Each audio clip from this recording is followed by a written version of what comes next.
Coming up, an Iowa lobbyist allegedly offered cash to fill seats at the J.D. Vance event in Des Moines. So is this just politics as usual, or is pay to play the wave of the future? Political reporter Victoria Churchill is going to join me in about 7 minutes on Newsradio 1040 WHO. But first of all, let's check in with Dwayne Murley, who's at the Hertz Farm Management and Real Estate Services Farm Desk this morning. Good morning, Dwayne. Hey, good morning, Jeff, and thank you. The latest Iowa crop progress and condition report came out Monday afternoon, and 72% of the Iowa corn crop is planted. That's up 30% compared to a week ago and equal to the last year. And then the 5-year average is down about 11% compared to the 5-year average. Corn emerged in Iowa, came in at 19%. Soybeans planted at 60%. That's going to be up 33% compared to a week ago and equal to a year ago, and then 12% higher compared to the 5-year average. And soybeans emerged in Iowa came in at 7% as of Sunday night. From the Hertz Farm Management and Real Estate Services Farm Desk, I'm Dwayne Murley. Traffic that will steer you in the right direction. Give yourself some extra time in your drive-in today. Newsradio 1040 WHO. Please be advised. You may want to stop eating the following foods immediately: broccoli, kale, bean sprouts, blueberries, quinoa, spinach. Wait, what? I thought those were good for me. Turns out, not for everyone. Because what's healthy for one person can cause inflammation for another. And the only way to really know what your body needs is to listen to it. Listen how? That's where Viome comes in. Viome is a simple, at-home gut health test that looks at your body's real-time biology using RNA to understand what's happening inside you right now. When your results come in, you'll learn exactly which foods to eat, which to avoid, and which supplements are right for you. All based on the world's largest RNA-based human biology database and thousands of clinical research studies.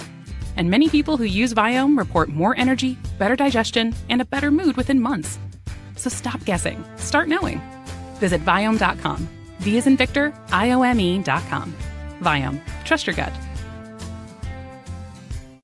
Imagine an Olympics where doping is not only legal, but encouraged. It's the enhanced games. Some call it grotesque. Others say it's unleashing human potential. Either way, the podcast Superhuman documented it all, embedded in the games and with the athletes for a full year.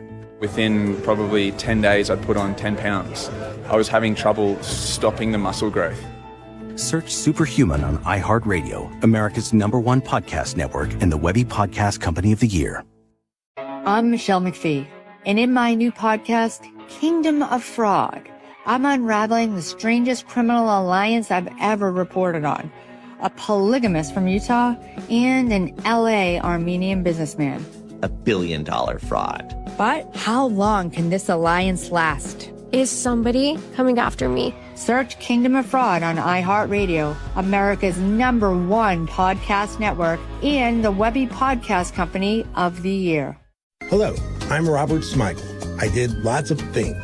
Cartoons on SNL, Conan stuff, Triumph the Insult comic dogs, some movies. But now I'm past my peak. So I'm hosting a podcast, Humor Me with Robert Smigel and Friends. Each week, me and my favorite comedians, writers, and whatnots help regular people just like you, presuming you're regular, who have some project or task that they'd like us to help make funnier. Search Humor Me on iHeartRadio, America's #1 podcast network, and the Webby Podcast Company of the Year. Once I got to 100, I opened my eyes, I took the bag or whatever it was off my head and sat up to try and see where I was because I had no idea where he had driven me. The Knife is a podcast about the moment ordinary lives take an unexpected turn.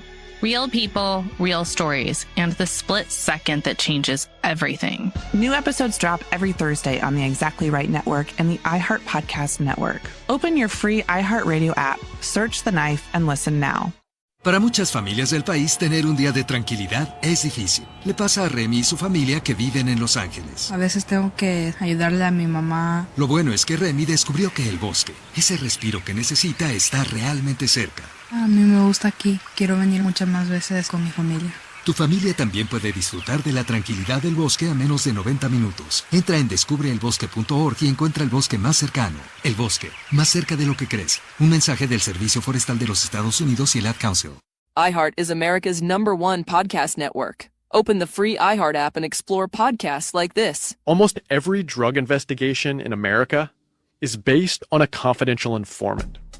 People with their own troubles who see a path forward by telling on someone else. The CI system is based on blind trust and can have deadly consequences. I'm Dugan Arnett, an investigative reporter with the Boston Globe Spotlight team. And I'm going to bring you inside this secret world through the story of one city at the forefront of America's drug war. Cops think they can get away with anything, okay? Basically, they'll let this disappear if I do something for them. They lie. They just lie. You look like a drug rip, like something out of the movie. They're on to you. You better smarten up. I don't want to go to jail. You didn't want to be labeled a rat. Not around here. This is Spotlight, Snitch City, an investigative series from the Boston Globe. Listen on America's #1 podcast network, iHeart. Open your free iHeart app and listen now. This is the WHO Morning News with Jeff Angelo on the Voice of Iowa, Newsradio 1040, WHO.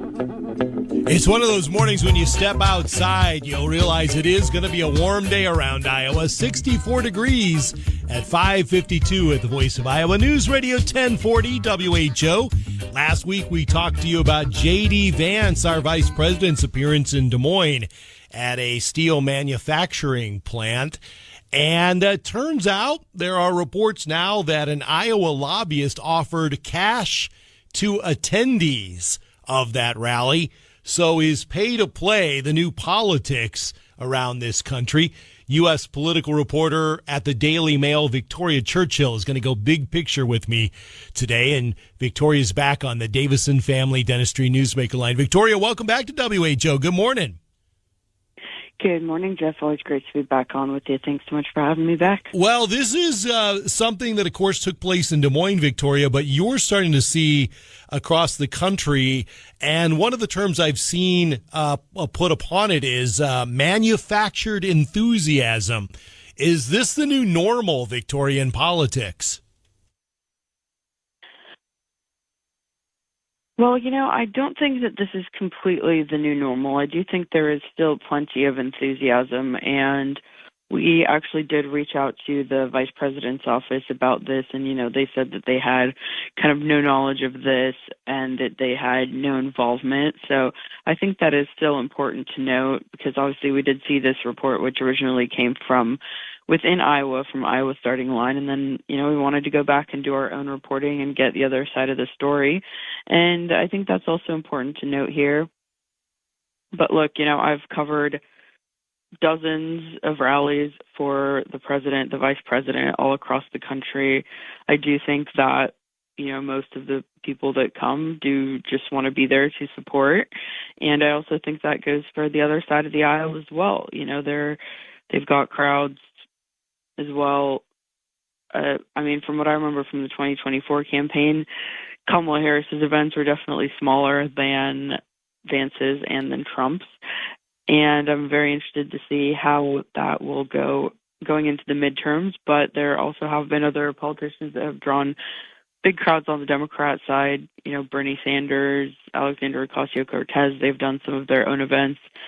Even with figures like Graham Plattner up in Maine, he's the guy that had the Nazi tattoo covered up that the Democrats just seem super keen on making their nominee up there. I think this is probably more of an isolated incident. And also, it just seemed to me that there was just a handful of people that were involved in this, particularly in Iowa. Well, and Victoria, I remember as a person that's been involved in campaigns myself, one of the great fears of organizers is what's called the empty chair syndrome. And they're worried from two perspectives, that the candidate's going to be angry about all the empty chairs and also that the media is going to talk about the lack of people there. So you understand, Victoria, early on, specifically early on in a campaign, boy, you don't want that story out there. So it does make the story seem, ring true, because people get very afraid that not enough folks are going to show up for a rally, and that's going to become the political story. So it is part of the early momentum you try to build in a campaign, isn't it? It absolutely is. And, I've definitely been to events where there has been more reporters than there have been actual attendees, which, I think is also interesting to note there. And then with the empty chairs, I have also seen from, sometimes they'll put the media for rallies like this kind of in the middle of the room. So, for pictures and things, you'll be able to get some shots. And then especially as print reporters, sometimes we get put in kind of the second wave of press. So there'll be a stand with TV cameras, there'll be some additional seating behind them, and then we'll get even more additional seating behind them for kind of the print reporters. They'll have places for us to plug in our laptops, etc. And I think sometimes that second wave of attendees, nobody really wants to sit there because sometimes you can't see as well. You have some people sitting where they would kind of be blocked off by the TV cameras. But look, from what I recall from 2024, most of the Trump and Vance events were packed. There were some that had, kind of some of the smaller surrogates that maybe weren't as well attended. But I think overall people are still going to be willing to vote. As I've mentioned before, I live in Virginia. We had pretty high turnout just for our own redistricting vote that happened just a couple of weeks ago, which, I think is a feat because it's an off-year redistricting play and people were still interested. And so I think that's definitely going to be something that people are battling across the country is going to be voter enthusiasm. But I think at the end of the day, people are still going to turn out to vote, even in a midterm year, even in some primary elections. We've got some really hot primary elections heating up all across the country. There was some in Indiana last week where Trump and his political operation backed some state senators against some incumbents because they decided not to do redistricting, and the Trump operation came home with the majority of those people that they backed. There was a couple of the incumbents that still squeezed by, but overall, the president's political team was able to go out and motivate people. And then just in the next week, we have primaries in Louisiana for the U.S. Senate, as well as in Kentucky for U.S. Senate and U.S. House. That race with Thomas Massie, that's going to be a really closely watched one just a week from today. So still lots of things for people to go out and vote for. You're listening to U.S. political reporter of the Daily Mail, Victoria Churchill. Now, Victoria, when is the Daily Mail sending you to Iowa? You got any idea when you're going to come here? Nothing on the books in the moment, but I will definitely let you be the first to know. I know, obviously, that race that Vance was there for, Zach Nunn, that's definitely going to be a big one for Republicans as they look to hold on for the House majority, of course. And, other than that, you guys have the governor's race and other lots of important things going on. So I would love to make a trip out. You bet. Still on the Republican side, if you want to be president, you got to come to Iowa, and Victoria Churchill will eventually be here, political reporter at the Daily Mail. Victoria, thanks for your insight.